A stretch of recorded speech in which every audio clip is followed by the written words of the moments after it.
Assalamualaikum. Halo, perkenalkan nama saya Marifki Hasan. NIM 23383031094, Prodi Ekonomi Syariah kelas B. Melalui video ini, saya akan menjelaskan mengenai peran negara dalam pengembangan politik ekonomi sosialis. Materi yang akan saya jelaskan yaitu 1. Sumber pemikiran politik ekonomi sosialis. 2.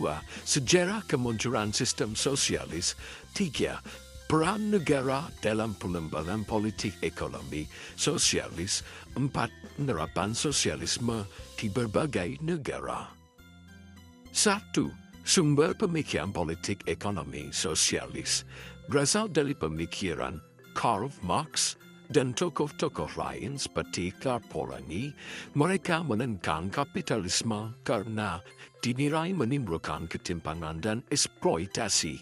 Sosialisme menekankan kesejahteraan bersama dan kritik terhadap kepemilikan pribadi yang menindas. 2. Sejarah kemunculan sistem sosialis lahir pada abad ke-19 sebagai kritik terhadap eksploitasi buruh dalam kapitalisme, diperkuat oleh pemikiran Marx dan Engels, serta diwujudkan secara nyata pertama kali di Uni Soviet pasca Revolusi Bolshevik 1917. Sosialisme menyebar ke banyak negara, namun mulai melemah sejak 1980-an karena berbagai tantangan struktural dan ekonomi. 3. Peran negara dalam pengembangan politik ekonomi sosialis. Negara memiliki peran dominan mengatur produksi, distribusi, kepemilikan sumber daya, dan menjamin kesejahteraan sosial. Tidak ada pasar bebas, semua keputusan ekonomi dikendalikan negara. Negara juga menjadi aktor utama dalam pembangunan. 4. Penerapan sosialisme di berbagai negara. Yang pertama, Uni Soviet. Negara ini menerapkan sistem ekonomi terpusat di bawah Partai Komunis. Uni Soviet mengalami kemajuan ekonomi yang signifikan, tetapi juga menghadapi masalah seperti kekurangan barang konsumsi dan penindasan politik. Uni Soviet runtuh pada tahun 1991.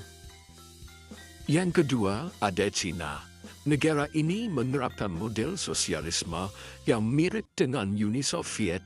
Namun, sejak reformasi ekonomi tahun 1978, China telah mengadopsi model ekonomi campuran yang menggabungkan elemen sosialisme dan kapitalisme. Dan yang terakhir, yang ketiga, ada Kuba. Kuba adalah negara yang menerapkan sistem sosialisme sejak Revolusi Kuba tahun 1959. Negara ini memiliki ekonomi terpusat yang dikontrol oleh pemerintah dan sistem kesehatan dan pendidikan yang didanai negara.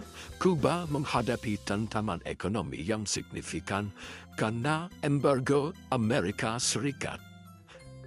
Oke, sekian penjelasan dari saya. Kurang dan lebihnya saya mohon maaf. Sekian dan terima kasih.